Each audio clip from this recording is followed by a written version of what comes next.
भाभी, जंगल थोड़ा दूर चला गया था। बहाने मत बना। कामचोर कहीं का। भैया, मैं सुबह से काम ही तो कर रहा हूँ। काम करता है तो क्या एहसान करता है? भाभी, मैं तो सुबह से रात तक काम करता हूँ। बहुत सिर चढ़ गया है इसे।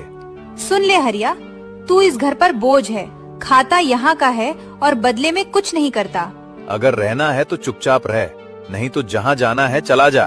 भैया, क्या सच में मैं इस घर पर बोझ हूँ? जुबान गराता है। अगर मुझे पूछो तो इसे अभी इसी वक्त घर से निकाल दो। ये सुनकर हरिया का दिल टूट गया। आज पहली बार उसे महसूस हुआ कि वो सचमुच इस घर में अनजान है। ठीक है भैया, आज के बाद आपको मेरी वजह से कोई परेशानी नहीं होगी। रामू और शांति को लगा कि हरिया डर गया है, लेकिन वे नहीं जानते थे कि हरिया अपने जीवन का सबसे बड़ा फैसला लेने जा रहा है। उस रात जब पूरा घर सो गया, हरिया चुपचाप उठा। उसने अपनी पुरानी झोला उठाई और बिना किसी को जगाए घर से बाहर निकल गया। आसमान में तारे चमक रहे थे। गांव की गलियां सुनसान थीं। हरिया आखिरी बार मुड़कर अपने घर को देखने लगा। वही घर जहां उसने अपना बचपन बिताया था, वही घर जहां उसे कभी प्यार नहीं मिला। उसकी आंखें नम हो गईं, लेकिन उसने खुद को संभाला और आगे बढ़ गया। हरिया चलता रहा। रात बीत गई, सुबह हो गई। उसे खुद नहीं पता था कि वो कहाँ जा रहा है। उसके पास न पैसा था, न कोई रिश्तेदार। फिर भी वो चलता रहा। कुछ घंटों बाद वो एक दूसरे गांव में पहुंच गया। ये गांव उसके गांव से कहीं बड़ा था। यहाँ बड़े बड़े मकान थे, हरे भरे खेत थे। इसी गांव के किनारे एक बहुत बड़ी हवेली थी। हवेली के सामने 10 से भी ज्यादा गायें बंधी हुई थीं। दूर दूर तक फैले खेत दिखाई दे रहे थे। ये हवेली गांव के सबसे बड़े धनसेठ की थी। उनका नाम था गोविंद सेठ।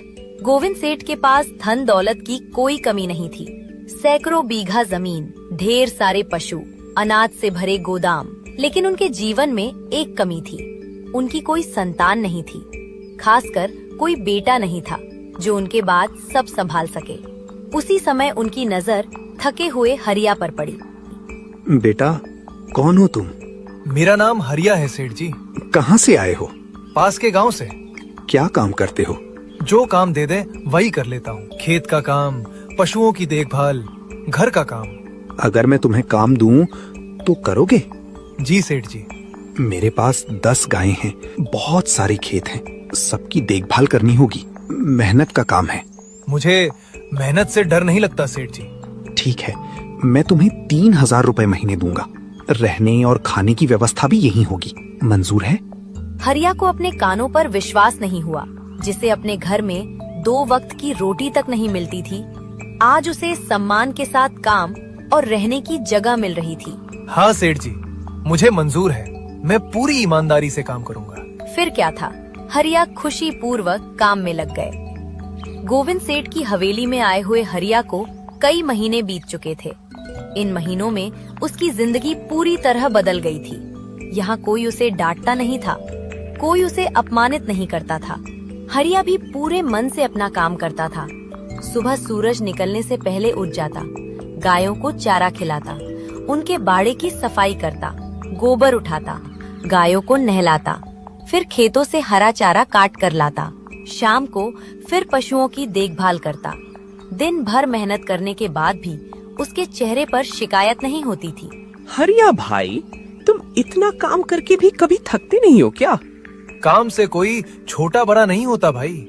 हरिया की यही बात गोविंद सेठ को सबसे ज्यादा पसंद थी। वे दूर खड़े होकर अक्सर उसे काम करते हुए देखते रहते। जितना वे हरिया को देखते, उतना ही उसका सम्मान उनके मन में बढ़ता जाता। लेकिन फिर भी उनके मन में एक सवाल था, क्या हरिया सचमुच उतना ही ईमानदार है जितना दिखाई देता है, या फिर बाकी लोगों की तरह मौका मिलने पर बदल जाएगा? उन्होंने फैसला किया कि पहले हरिया की परीक्षा ली जाए। एक रात जब सभी लोग सो चुके थे, गोविंद सेठ अपने कमरे से एक बड़ा बैग लेकर निकले। उस बैग में काफी पैसे रखे हुए थे। उन्होंने चुपचाप जाकर वो बैग हरिया के कमरे में रख दिया।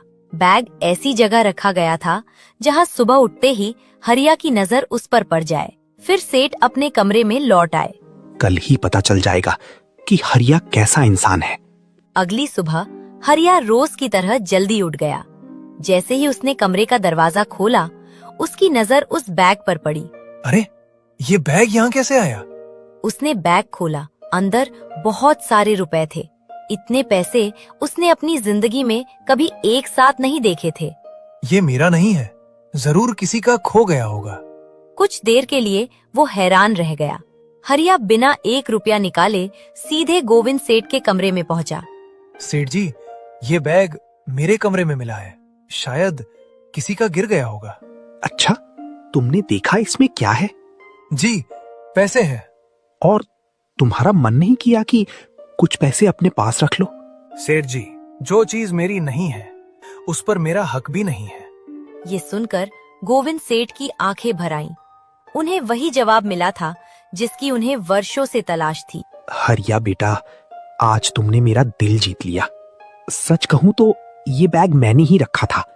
मैं तुम्हारी ईमानदारी पर रखना चाहता था और तुम उस परीक्षा में सफल हो गए। हरिया स्तब्ध रह गया।